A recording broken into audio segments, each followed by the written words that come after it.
Good morning students. कैसे हैं बेटा आप सब? तो आज देखिए, आज हम कृतिका का चैप्टर 4 माटी वाली इसका अध्ययन करेंगे। इस पाठ को पढ़ेंगे। कौन सा चैप्टर है? पाठ है 4, कृतिका बुक का। हमारी दो बुक है, एक क्षितिज बुक, दूसरी कृतिका। तो कृतिका का पाठ 4 माटी वाली,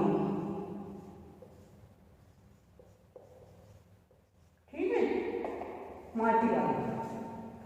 आज हम इस चैप्टर को पढ़ेंगे। तो इसमें ये किसका लिखा हुआ है? विद्यासागर नौटियाल। विद्यासागर नौटियाल का लिखा हुआ ये चैप्टर है। लेखक हैं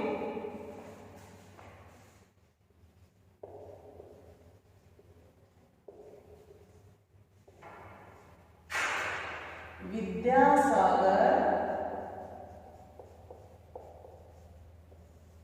नौटियाल।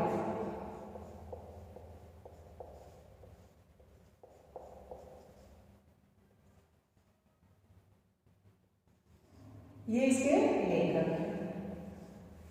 तो ये एक माटी वाली की कहानी है बेटा।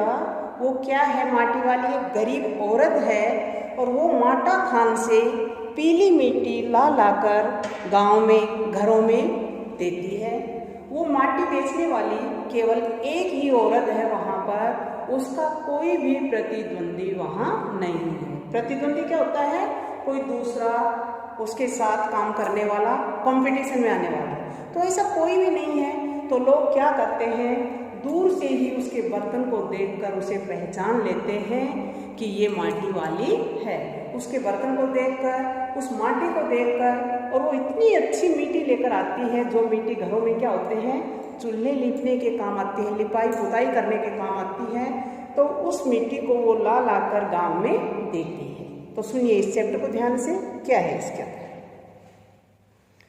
शहर के सेमल का तप्पड़ मोहल्ले की ओर बने आखिरी घर की खोली में पहुंचकर, खोली क्या होती है? जो कोठरी होती है बाहर, जो बैठने का मकान बना रहता है, उसे खोली बोलते हैं। खोली में पहुंचकर उसने दोनों हाथों की मदद से अपने सिर पर धरा बोझा नीचे उतारा। बोझ किसका था? मिट्टी का था। उसके सर पर वो मिट्टी का कनस्तर था, उसको उतारा। मिट्टी से भरा एक कंटर, कंटर का अर्थ क्या होता है? कनस्तर। कंटर, कनस्तर। कंटर का मीनिंग है कनस्तर, जिसमें वो मिट्टी डालकर ला रही है, तो वो कनस्तर था उसका। ठीक है। माटी वाली टिहरी शहर में शायद ऐसा कोई घर नहीं होगा जिसे वह न जानती हो, या फिर जहां उसे न जानते हो। वहां पर उस गांव में ऐसा कोई भी घर नहीं था जो उसको नहीं पहचानता हो। घर के कुल निवासी, वर्षों से वहां रहते आ रहे किराएदार, उनके बच्चे तलक, यानी कि सब लोग उनको जानते हैं। कोई दूर से आया हुआ किराए पर रह रहा है, वो भी उनको जानता है, पहचानता है। ठीक है। फिर क्या होता है? घर घर में लाल मिट्टी देते रहने की उस काम को करने वाली वह अकेली है। उसका कोई प्रतिद्वंदी नहीं है, कोई दूसरा नहीं है। उसके बगैर तो लगता है टिहरी शहर के कई एक घरों में चूल्हों का जलना तक मुश्किल हो जाए।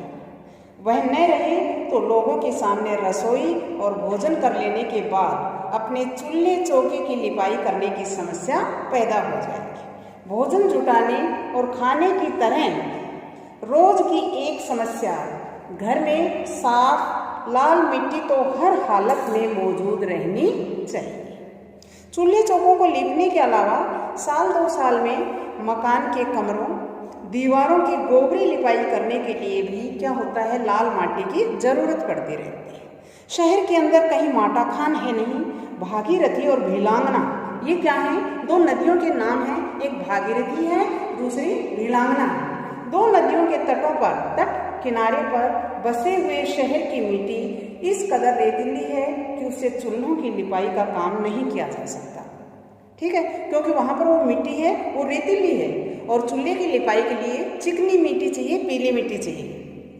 आने वाले नए नए किराएदार भी एक बार अपने घर के आंगन में उसे देख लेते हैं तो अपने आप माटी वाली के ग्राहक बन जाते हैं, उससे माटी मंगवाने का काम करने लग जाते हैं। घर घर जाकर माटी बेचने वाली नाटे कद की, नाटा कद छोटा कद, नाटे कद की एक हरिजन बुढ़िया माटी वाली।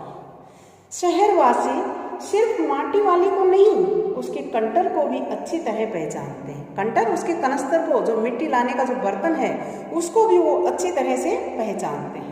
रद्दी कपड़े को मोड़कर बनाए गए एक गोल डिल्ले, डिल्ला क्या होता है, जो सर पर जब हम बोझ रखते हैं तो उस बोझ के नीचे वो कपड़े से बनाकर एक गद्दी, जिससे क्या हो कि वो जो वजन सर पर रखे तो चुभे नहीं वहाँ पर, तो उसे बोलते हैं डिल्ला। उसके ऊपर लाल चिकनी मिट्टी से छुलमुल भरा कनस्तर टिका रहता है। उसके ऊपर किसी ने कोई ढक्कन लगा हुआ नहीं देखा कभी भी कि वो क्या करती है, बिना ढक्कन के ही उस कंटर को, उस कनस्तर को लेकर आती है। ठीक है, क्यों? क्योंकि एक तो उसको जब माटी खाली करती है, उंडेलती है, तो उसे कोई परेशानी नहीं आए, और दूसरा उसमें मिट्टी भी कुछ ज़्यादा आ जाए, एक्स्ट्रा आ जाए। अपने कंटर को इस्तेमाल में लाने से पहले वह उसकी ऊपरी ढक्कन को काटकर निकाल फेंकती है, ढक्कन को हटा देती है, नहीं रखती। ढक्कन के न रहने पर कंटर के अंदर मिट्टी भरने और फिर उसे खाली करने में आसानी रहती है। उसके कंटर को जमीन पर रखते रखते सामने के घर से 9-10 साल की एक छोटी लड़की, जिसका नाम है कामिनी, वो दौड़ती हुई वहाँ पहुँची और उसके सामने खड़ी हो गई। वो लड़की क्यों आई है? क्योंकि उसकी माँ ने बोला है कि वो मिट्टी वाले को बोल कर आए कि अब जब वो मिट्टी लेकर आए तो हमारे घर आए। तो वो बच्ची आकर खड़ी हो गई कामिनी। उसने क्या कहा? मेरी माँ ने कहा है जरा हमारे यहाँ भी आ जाना। तो क्या कहती है? अभी आती हूँ। घर की मालकिन ने माटी वाली को अपने कंटर की माटी खींच कच्चे आंगन के एक कोने पर उड़ेल देने को कह दिया।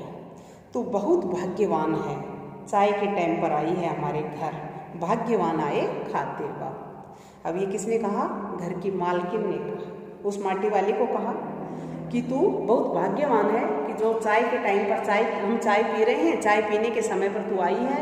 भाग्यवान वो होता है जो खाते पीते वक्त पहुंचता है किसी के घर, तो तू बहुत भाग्यवान है। लेकिन माटी वाली इस बात को सुनकर बेचारी बहुत ही परेशान हो जाती है। वो क्या कहती है कि मैं भाग्यवान कहाँ से हुई, मुझे तो 2 टाइम का भोजन भी नसीब नहीं, आप मुझे भाग्यवान बताओ। वह अपनी रसोई में गई और 2 रोटियां लेती आई। रोटियां उसे सौंपकर वह फिर अपनी रसोई में घुस गई। वो रोटी उसे दे दी घर की मालकिन ने। अब क्या होता है, माटी वाली के पास अपने अच्छे या बुरे भाग्य के बारे में ज़्यादा सोचने का वक्त नहीं था कि वो बेचारी क्या करती थी, पूरे समय काम में लगी रहती थी। मिट्टी खोद कर लाती थी माटा खान से और ला कर घरों में उंडेलती थी, तो उसके पास तो ज़्यादा सोचने का समय भी नहीं था। घर की मालकिन के अंदर जाते ही माटी वाली ने इधर उधर तेज निगाहें दौड़ाई, नज़र दौड़ाई अपनी। हाँ, इस वक्त वह अकेली थी, उसे कोई देख नहीं रहा था। उसने फौरन अपने सिर पर धरे डिल्ले के कपड़े के मोड़ों को हड़बड़ी में एक झटके में खोला और उसे सीधा कर दिया। अब जो वो उसने डिल्ला बना रखा था, उसको जैसे वो मालकिन उसको 2 रोटी देकर घर के अंदर गई, तब उसने क्या किया, उस कपड़े को झट से खोला और उसने वो रोटी छुपा ली, बांध ली। फिर इकहरा खुल जाने के बाद वही एक पुरानी चादर के फटे हुए कपड़े के रूप में प्रकट हुआ। मालकिन के बाहर आंगन में निकलने से पहले उसने चुपके से अपने हाथ में थामी 2 रोटियों में से एक रोटी को मोड़ा और उसे कपड़े पर लपेटकर गांठ बांध दी। उस एक रोटी को उसने बांध लिया। साथ ही अपना मुंह यूं ही चलाकर खाने का दिखावा करने लगी और फिर उसने क्या किया, मुंह को ऐसे चलाने लगी जैसे उसको मालकिन को पता चले कि इसने वो रोटी खा ली है, खत्म कर ली। घर की मालकिन पीतल के एक गिलास में चाय लेकर लौटी। अब मालकिन है, वो चाय लेकर आती है उसके लिए। किस में लेकर आई है? पीतल के एक गिलास में। तो उसने वह गिलास बुढ़िया के पास जमीन पर रख दिया। ले, सद्दाबासी साग कुछ है नहीं अभी। सद्दा मतलब जो ताज़ा, और बासा साग भी नहीं है, न सादा है, ताज़ा है और न बासा है अभी, तो इसी चाय के साथ निगल जाए। निगल जा मतलब उसको क्या कह रही है कि ले सब्जी तो है नहीं, न तो ताज़ा है न बासी है, इस चाय के साथ तो अपनी रोटी खा ले, निगल जा। माटी वाली ने खुले कपड़े के एक छोर से पूरी गोलाई में पकड़कर पीतल का वह गर्म गिलास हाथ में उठा लिया।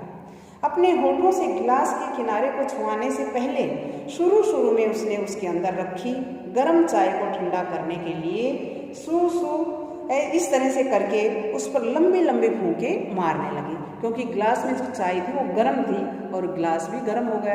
तो उसने गिलास को एक बर्तन से पकड़ लिया और जब वो चाय पी रही है तो उसको ठंडा कर करके पीने लगे, फूंक मार मार कर उसमें। तब रोटी के टुकड़ों को चबाते हुए धीरे धीरे चाय सुलगने लगी। अब उसने क्या कहा, चाय तो बहुत अच्छा साग हो जाती है ठकुराइन जी। जब उसने चाय के साथ रोटी खाई तो उसका जो टेस्ट था, वो मज़ा था, वो बढ़ गया और उसने क्या कहा कि ठकुराइन जी चाय तो अपने आप में ही साग हो जाती है सब्जी, भूख तो अपने आप में एक साग होती है बुढ़िया, भूख मीठी कि भोजन मीठा। अब उसने क्या कहा कि भूख तो अपने आप में एक साग होती है, यदि हमें भूख है तो यदि हमें बासा भोजन भी हमें मिलता है, स्वादिष्ट भोजन न होते हुए भी वो भोजन हमें बहुत स्वादिष्ट लगने लग जाता है, ठीक है। और यदि भूख नहीं है तो कितने से कितना अच्छे से अच्छा पकवान भी, स्वादिष्ट भोजन भी हमें अच्छा नहीं लगता, फिर भी हम उसमें कुछ न कुछ कमी जरूर निकालेंगे। तो यहाँ पर क्या कहा, भूख मीठी कि भोजन मीठा। यदि आपको भूख है तो भोजन अपने आप में स्वादिष्ट बन जाता है, अच्छा। तो भूख तो अपने आप में एक साग होती है बुढ़िया, भूख मीठी कि भोजन मीठा। तुमने अभी तक पीतल के गिलास संभाल कर रखे हैं। जब उसने पीतल का गिलास देखा, उसमें चाय देखी, तो वो क्या कह रही है कि आजकल किसी के घर में पीतल के गिलास तो मिलते ही नहीं, आपने इनको अब तक संभाल कर रखा है।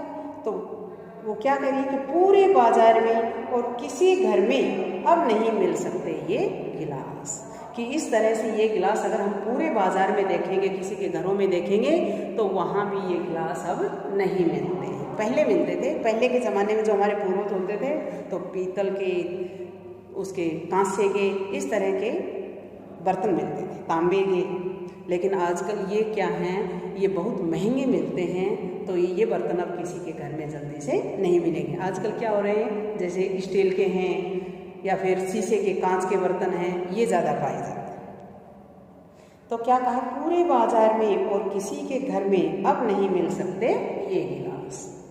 इनके खरीदार कई बार हमारे घर के चक्कर काटकर लौट गए, कि जो क्या है कि इनके खरीदार भी कई बार आए हैं और वो हमारे घर के चक्कर काटकर लौट गए, लेकिन मैंने क्या किया, मैंने इनको नहीं बेचा। पुरखों की गाढ़ी कमाई से हासिल की गई चीज़ों को हराम के भाव बेचने को मेरा दिल गवाही नहीं देता। वो बूढ़ी औरत क्या कह रही है, पुरखों क्या होते हैं, जो हमारे पूर्वजों की जो मेहनत की कमाई है, गाढ़ी कमाई, जिन्होंने मेहनत करके एक एक पैसा जोड़कर इतना इकट्ठा किया है, उसको इस तरह से हराम के भाव बेचने का मेरा दिल गवाही नहीं करता, ठीक है। हमें क्या मालूम कैसी तंगी के दिनों में अपनी जीभ पर कोई स्वादिष्ट चटपटी चीज़ रखने के बजाय मन महसूस कर दो पैसे जमा करते रहने के बाद खरीदी होगी। उन्होंने ये तमाम चीज़ें, ये सभी चीज़ें पता है आपको, पता नहीं उन्होंने किस तरह से बड़ी ही मुश्किल से मेहनत करके ये सब चीज़ें उन्होंने यहाँ पर खरीदी होंगी, जिनकी हमारे लोगों की नज़रों में अब कोई कीमत नहीं रह गई। कि जो क्या है कि अब हमारी नज़रों में उनकी कोई कीमत ही नहीं है। उन बेचारों ने पता नहीं कितनी तकलीफ से, कितने कष्ट सहन करके इस तरह से चीज़ें इकट्ठी की हों। बाजार में जाकर पीतल का भाव पूछो जरा, दाम सुनकर दिमाग चकराने लग जाते हैं। कि आजकल यदि हम बाजार में जाकर पीतल के भाव पूछते हैं तो क्या करता, उस भाव को सुनकर हमारा दिमाग चक्कर काटने लग जाता है, हम उनको नहीं खरीद सकते, इतने महंगे हैं। और ये व्यापारी हमारे घरों से हराम के भाव इकट्ठा कर ले जाते हैं। वो क्या करते हैं, पुराने बर्तनों को ऐसे ही थोड़े दामों में खरीद कर इकट्ठा कर ले जाते हैं। और औरतें क्या करती हैं, ये सोचते हैं आजकल इनको कौन, इनका यूज़ तो हम करते नहीं, इस्तेमाल नहीं करते हैं, और वो उनको ऐसे ही सस्ते दामों में, हराम के भाव में बेच देते हैं। तो इकट्ठा कर ले जाते हैं तमाम बर्तन भांडे। ये सारे बर्तन वो इकट्ठे कर लेते हैं। कांसे के बर्तन भी गायब हो गए हैं सब घरों से, कि अब आप किसी भी घर में जाकर देख लेना, कांसे के बर्तन भी मिलने मुश्किल हो गए। अब कांसे के बर्तन भी नहीं मिले। अपनी चीज का मोह बहुत बुरा होता है। मैं तो सोचकर पागल हो जाती हूँ कि अब इस उम्र में इस शहर को छोड़कर हम जाएंगे कहाँ। अब क्या कह रही है कि अपनी चीज़ से हर व्यक्ति को इतना लगाव हो जाता है कि वो जब मजबूरी में यदि उसे वो घर छोड़ना पड़ता है, गांव छोड़ना पड़ता है, तो वो वहाँ से जाने के लिए तैयार नहीं रहता है, नाखुश रहता है। तो ठकुराइन जी जो ज़मीन जायदादों के मालिक हैं वे तो कहीं ना कहीं ठिकाने पर जाएंगे ही, कि उनका तो कहीं ना कहीं कोई ना कोई ठिकाना होगा ही, वो तो कहीं ना कहीं जाएंगे। पर मैं सोचती हूँ मेरा क्या होगा। क्यों? क्योंकि उसके पास न अपनी खुद की ज़मीन है न अपना घर है। मेरी तरफ देखने वाला तो कोई भी नहीं। ये कौन कह रही है? माटी वाली कह रही है, घर की ठकुराइन को, मालकिन को कह रही है। चाय खत्म कर माटी वाली ने एक हाथ में अपना कपड़ा उठाया, दूसरे में खाली कंटर, और खोली से बाहर निकलकर सामने के घर में चली गई। वो जिस घर में गई थी, वहाँ जिसने चाय पी उसने वहाँ पर, अब वहाँ से निकलकर वो सामने वाले घर में चली गई। कौन से घर में? कि जहाँ से वो लड़की दौड़कर आई थी, उस घर में अब वो चली गई। उस घर में भी कल हर हालत में मीठी ले आने के आदेश के साथ उसे 2 रोटियां मिल गई। अब उसे 2 रोटी तो इधर घर, ये जो घर की मालकिन थी ठकुराइन जी थी, इन्होंने दे दी। और अब आगे दूसरे घर में जो अभी बोलकर गई है वो भी ये कह रही है कि कल आप हर हालत में मेरे घर माटी लेकर आओगे, इसलिए उसने भी उसे 2 रोटियां दे दी। पहले ही दे दी कि आज तुम ये 2 रोटियां खा लो, भूखी होगी। अब उसने क्या किया, उन्हें भी उसने अपने कपड़े के एक दूसरे छोर में बांध लिया। एक किनारे में तो उसने वो रोटी बांध रखी थी, अब दूसरे किनारे पर, उस कपड़े के दूसरे किनारे में उसने वो 2 रोटियां और बांध ली। लोग जाने तो जाने कि वह ये रोटी अपने बुढ़े के लिए ले जा रही है। अब अपने मन ही मन में सोच रही है कि लोग अगर कुछ सोचेंगे तो सोचने दीजिए उन्हें, ये मैं अपने बूढ़े पति के लिए लेकर जा रही हूँ, कि आज मुझे खाना नहीं बनाना पड़ेगा और मैं जाते ही अपने बूढ़े पति को ये रोटियां खिला दूँ। अब क्या है, उसके घर पहुंचते ही ऐशक कमजोर बूढ़ा कातर नजरों से उसकी ओर देखने लगता है। वो बेचारा व्याकुल रहता है, भूखा रहता है। जब वो देर तक लौटती है तो भूखा प्यासा उसका इंतजार करता रहता है। तो क्या है कि वो कातर नजरों से उसकी ओर देखने लगता है। वह घर में रसोई बनने का इंतजार करने लगता है। आज वह घर पहुंचते ही 3 रोटियां अपने बूढ़े के हवाले कर दी। उसे 4 रोटी मिली थी तो 1 रोटी तो वो वहीं खा लेती है और 3 रोटी वो अपने घर लेकर जाती है। तो वो क्या सोच रही है कि आज वो जाते ही अपने बूढ़े पति के हवाले ये रोटियां कर देगी। आज वह घर पहुंचते ही 3 रोटियां अपने बूढ़े पति के हवाले कर देगी। रोटियों को देखते ही उसका चेहरा खिल उठेगा। चेहरा किसका? उसके बूढ़े पति का। साथ में ऐसा भी बोल देगी, साग तो कुछ है नहीं अभी। फिर वो अपने आप में सोच रही है वो कि जाती मैं रोटियां परोस दूंगी और फिर मैं बोल दूंगी कि साग तो कुछ है नहीं। और जब ये उसे जवाब सुनाई देगा, भूख मीठी कि भोजन मीठा, उसे वही बात याद आ जाती है कि फिर वो भूखा इन सूखी रोटियों को ही खाएगा तो वो कहेगा भूख मीठी या भोजन मीठा। उसका गांव शहर के इतना पास भी नहीं है, कितना ही तेज चलो फिर भी घर पहुंचने में 1 घंटा तो लग ही जाता है। रोज सुबह निकल जाती है वह अपने घर से, पूरा दिन माटा खान में मिट्टी खोदने, फिर विभिन्न स्थानों में फैले घरों तक उसे ढोने में बीत जाता है।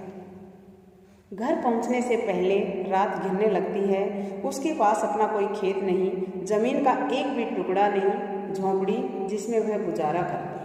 गांव के एक ठाकुर की जमीन पर खड़ी है। उसकी जमीन पर रहने की एवज में उस भले आदमी के घर पर भी माटी वाली को कई तरह के कामों की बेगार करनी होती है, कि उसको वहाँ भी फिर कई तरह के काम करने पड़ते हैं उसके। जब किसी के घर में कोई रहता है, उसे कुछ लिया नहीं जाता तो उससे एक्स्ट्रा काम करवा लिया जाता है, तो उसे बेगार बोलते हैं। नहीं, आज वह एक गठरी में बदल गए। अपने बूढ़े को कोरी रोटियां नहीं देगी। जो उसने गठरी में रोटियां बांधी हैं, अब वो सोच रही है कि वो अपने बूढ़े पति को वो खाली कोरी रोटी नहीं देगी। माटी बेचने से हुई आमदनी से उसने 1 पाव प्याज खरीद लिया। अब देखिए वो क्या करती है कि रोटी तो आज उसे जाकर बनानी नहीं, क्योंकि उसे 3 रोटियां मिल चुकी हैं। अब आज वो क्या करेगी, वो जो पैसे मिले हैं माटी बेचने से, उन पैसों से आज वो 1 पाव प्याज खरीद लेगी और वो प्याज ले जाकर घर पर उन्हें कूटकर अपने बूढ़े पति के लिए उन्हें भूनकर सब्जी बनाकर उसे खिला दी। तो क्या किया उसने? नहीं, आज वह एक गठरी में बदल गए। अपने बूढ़े को कोरी रोटियां नहीं देगी, माटी बेचने से हुई आमदनी कमाई से उसने 1 पाव प्याज खरीद लिया। प्याज को कूटकर वह उन्हें जल्दी जल्दी तल लेगी। बूढ़े को पहले रोटियां दिखाएगी नहीं कि वो पहले क्या करेगी, प्याज को कूटकर उन्हें तल लेगी। वो पहले अपने बूढ़े पति को वो रोटियां नहीं दिखाएगी। फिर क्या होगा, सब्जी तैयार होते ही परोस देगी उसके सामने 2 रोटियां। अब वह 2 रोटियां भी नहीं खा सकता, एक ही रोटी खा पाएगा या हद से हद 1.5। अब क्या करे, वो इतना कमज़ोर हो गया है कि वो 2 रोटियां भी पूरी नहीं खा पाएगा। या तो वो 1 रोटी खाएगा या हद मारकर ज़्यादा से ज़्यादा वो 1.5 रोटी खा पाएगा। अब उसे ज़्यादा नहीं पछता, बाकी बची 1.5 रोटियों से माटी वाली अपना काम चला लेगी। अब जो 1.5 रोटी बचेगी, 1.5 तो उसका बूढ़ा पति खा लेगा। अब जो 1.5 रोटियां उसके लिए बचेंगी, उनसे वो क्या करेगी, आज का अपना काम चलाएगी और नहीं बनाएगी। बाकी बची 1.5 रोटियों से माटी वाले अपना काम चला लेगी।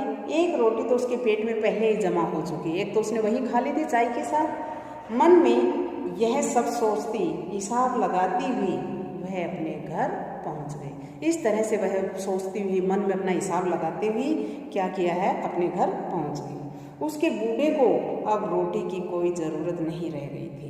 माटी वाली के पाँव की आहट सुनकर हमेशा की तरह आज वह चौंका नहीं। जब वो माटी वाली रात में अपने घर पहुंचती थी तो उसके पैरों की आवाज़ से बूढ़ा पति एकदम से चौंक जाता था, लेकिन आज वो चौंका नहीं। क्यों?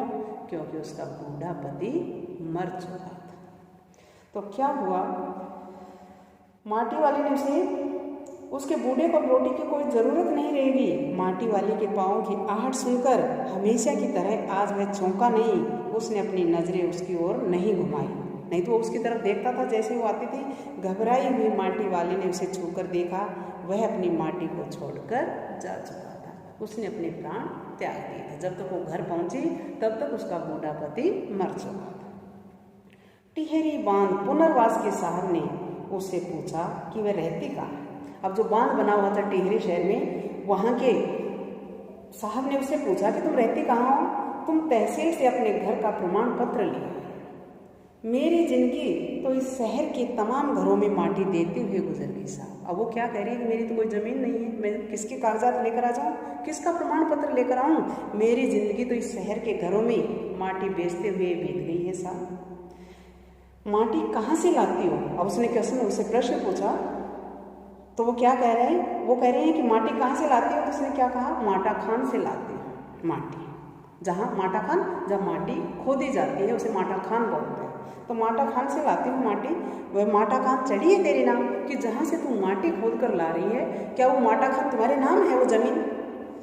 अगर है तो हम तेरा नाम लिख देते हैं कि वो अगर तुम्हारे नाम है तो हम तुम्हारा नाम लिख देते हैं। क्या है बताओ? माटा खान तो मेरी रोजी है साहब। और वो क्या कह रही है, रोजी कि जो माटी में बेचकर अपना गुजारा कर रही हूँ, अपने पति का अपना गुजारा कर रही थी, वो तो क्या है, मेरी रोजी है, रोटी खाने का साधन है।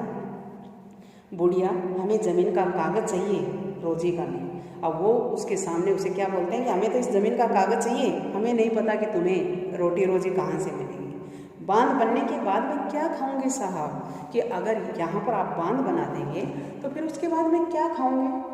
इस बात का फैसला तो हम नहीं कर सकते। अब वहाँ पर जो बांध बनाने के लिए जो मजिस्ट्रेट, जो ऑफिसर वहाँ आ जाते हैं, जो अधिकारी आ जाते हैं, वो क्या कहते हैं कि हमें नहीं पता इस बात का फैसला तो हम नहीं कर सकते। वह बात तो तुझे खुद ही तय करनी पड़ेगी, उसके बारे में तुझे खुद ही सोचना होगा कि तुम्हें क्या करना है क्या नहीं। अब क्या होता है कि टिहरी बांध की 2 सुरंगों को बंद कर दिया गया। सुरंग होती है ना, तो क्या किया कि जो टिहरी बांध बनाना था उसकी 2 सुरंगों को बंद कर दिया। अब जैसे सुरंग बंद हो जाएंगी तो पानी आगे जाना बंद होगा, वहीं रुक गया। तो शहर में पानी भरने लगा है, जो टिहरी शहर है वहाँ पर पानी भरने लगा है। शहर में आपाधापी मची है लोगों में, लोग परेशान हो गए हैं, घर छोड़ छोड़ कर भागने लगे हैं। तो क्या हुआ, शहरवासी अपने घरों को छोड़कर वहाँ से भागने लगे हैं। पानी भर जाने से सबसे पहले कुल शमशान घाट डूब गए। शमशान घाट क्या होते हैं? जहाँ पर व्यक्ति मर जाता है तो मरने के बाद जब उसे वहाँ पर दफना दिया जाता है, जला दिया जाता है, उसे शमशान घाट बोलते हैं। तो वहाँ पर वो पूरा शमशान घाट डूब गया। माटी वाली अपनी झोंपड़ी के बाहर बैठी है, उसकी झोंपड़ी है बेचारी की, वो जो ज़मीन है वो लोग वहाँ से उसको उस ज़मीन से हटा देते हैं, निकाल देते हैं। माटी वाली अपनी झोंपड़ी के बाहर बैठी है। गांव के हर आने जाने वाले से एक ही बात कहती जा रही है कि गरीब आदमी का शमशान नहीं उजड़ना चाहिए। वो झोंपड़ी के बाहर बैठी है और बैठी बैठी रो रही है। जो भी व्यक्ति वहाँ से निकल रहा है उसे वही कहती जा रही है कि गरीब आदमी का शमशान नहीं उजड़ना चाहिए, कि जिसके सहारे वो अपनी रोटी रोजी कमा रही थी, जो अपना वहाँ का 2 समय का भोजन उसे उपलब्ध हो रहा था, आज वो हासिल नहीं कर पाएगी। तो बेचारी बहुत परेशान है और इस तरह से इस कहानी का अंत हो जाता है। तो इसमें देखिए कितनी अच्छी कहानी है ये, कि एक बूढ़ी औरत है, वो बेचारी इतनी मेहनत कर रही है, किस लिए? वो अपना तथा अपने बूढ़े पति का पेट भरने के लिए। कमज़ोर है, न कोई दूसरा उसका सहारा है, न खुद की ज़मीन है, न जायदाद है, न घर मकान है। उसने क्या किया है कि जो टिहरी शहर का जो बांध बनने वाला था, वहाँ पर जो माटी वो था, उसका ज़मीन थी जहाँ से माटा खान माटी खोद कर लाती है, वहाँ किसी दूसरे की ज़मीन में उसने झोंपड़ी खड़ी कर रखी थी। और अब आज क्या होता है कि वो बांध बनने से उसकी झोंपड़ी, उसका जो घर है वो उजड़ जाता है और वो बेचारी बेघर होकर, परेशान होकर वहाँ बैठकर रोती है। तो इस तरह से क्या होता है कि मनुष्य हमेशा क्या करता है कि जब भूखा व्यक्ति होता है तो भूखे व्यक्ति को सूखे से सूखा भोजन भी उसे बहुत अच्छा लगता है। आज बेचारी वो अकेली है, असहाय है, न तो उसका पति रहा है, वो भी मर जाता है, और उधर से उसे बेघर कर दिया जाता है। तो अंत में वो बैठी बैठी वहाँ रो रही है और क्या कह रही है कि गरीब आदमी का शमशान नहीं उजड़ना चाहिए। तो बेटा इस कहानी के अकॉर्डिंग, इस चैप्टर के अकॉर्डिंग आप क्या करेंगे? ये हमारा चैप्टर है माटी वाली, किसका लिखा हुआ है? विद्यासागर नौटियाल का लिखा हुआ चैप्टर है। तो इसके अकॉर्डिंग आप इन प्रश्नों के उत्तर अपनी फेयर नोटबुक में लिख लेंगे। धन्यवाद।